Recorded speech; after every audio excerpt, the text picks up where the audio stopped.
I would again lose Theron.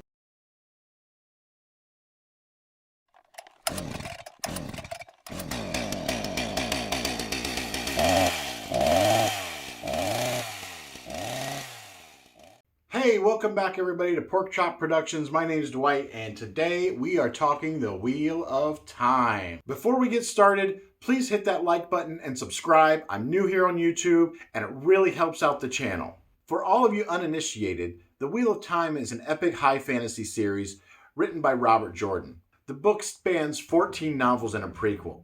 It was written by Robert Jordan until his death in 2007. The final 3 novels were finished by Brandon Sanderson, who was hired by Jordan's widow. I have been a huge Wheel of Time fan since 2003. I first picked up The Eye of the World in a pretty dark time in my life, and it brought me a lot of joy and light where otherwise there was none. Since then, I have read and reread the series multiple times, including a reread I'm just finishing up now with The Memory of Light. In 2018, Amazon greenlit the series for an adaptation, and all of us Wheel of Time fans have been waiting on pins and needles for this to come out. There have been teasers recently, and we're waiting for a full trailer soon. All indications are that the series should premiere in late 2021 or early 2022. If you're interested in the lore of the Wheel of Time or the production of the series, there are a number of content creators out there providing great Wheel of Time content. This includes Daniel Greene, Nae'blis, WoT Up, and Unraveling the Pattern, just to name a few. I'll leave links in the description if you want to check those out.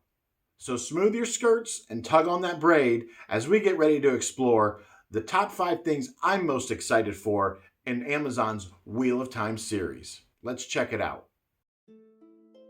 Number 5, The Quarry Road.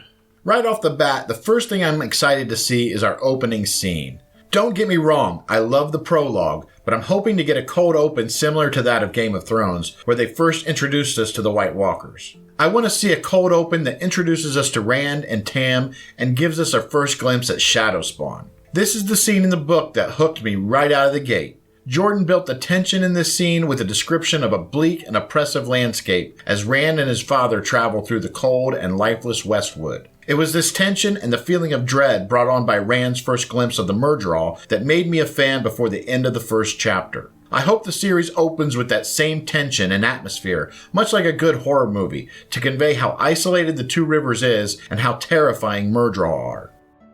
Holy shit! I can't express how much this scene will mean to me when this series opens up.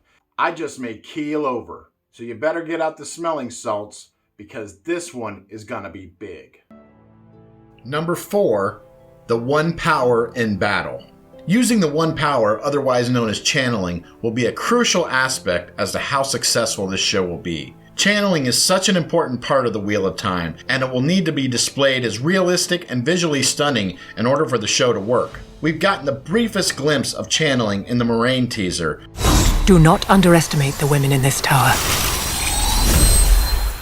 And with the little we've seen, I'm optimistic that the showrunners are going to get this right. Of all the things I would like to see done with the One Power, I'm most excited to see how it will be used in battle.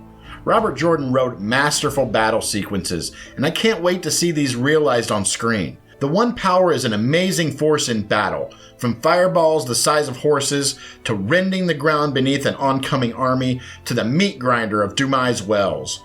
Jordan again and again depicts the sheer power of using magic in warfare. As this is the first season, the series will only cover the Eye of the World for the most part, according to most fan theories. I don't expect to see many major battles with the power. That being said, I think we can expect to see the power used as a weapon in the first episode for the Battle of Winternight, and perhaps see this on a larger scale as our heroes are faced with an army of Shadowspawn as they near Shadar Logoth. We may also see the Battle of Tarwin's Gap near the end of Season 1.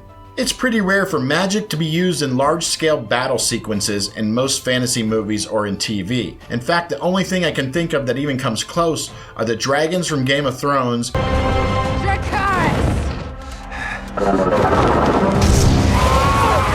and a kid-friendly depiction in the final Harry Potter series with the Battle of Hogwarts.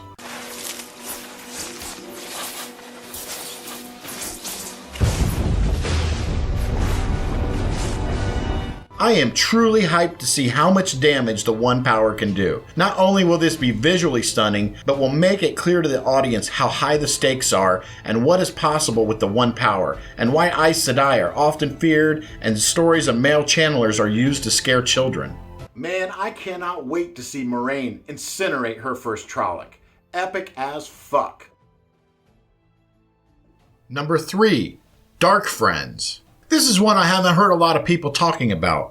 I'm hoping that the show gives us a glimpse of Dark Friends and how evil they can be. There are several examples in the Eye of the World of Dark Friends, and I think this can be an interesting plot point. After all, these are people who have completely sold their soul to the Dark One and are willing to commit any number of atrocities, from murdering their own family to killing children in order to gain power. This includes members of the Aes Sedai. It also shows us that even in a world where there are literal monsters, people are still the biggest monsters. Number 2, Shadar Logoth.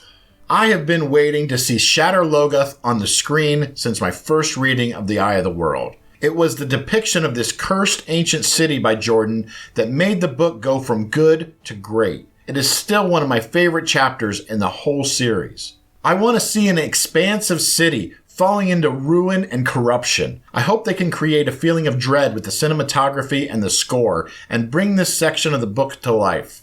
After all, the city itself is nearly a character, as each and every stone is a part of Mashadar.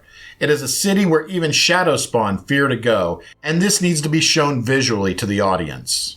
Again, we have gotten a glimpse of this with the teaser that includes Matt's dagger and some storyboard artwork that makes me confident that they'll do a great job on this. Let's see if they can do more than make this an old ruin, but instead make it a place where the shadow waits. And number 1, Shadowspawn. You may notice a theme on this list. I'm a big horror guy who loves fantasy, but even in my fantasy, I love my horror. Most of the things I'm excited for are the horror elements of the Wheel of Time. And of all those elements, Shadowspawn take the cake. I am fervently hoping they can do these creatures justice and don't rely on strictly CGI characters. Relying on wholly CGI Shadowspawn would be a real disappointment.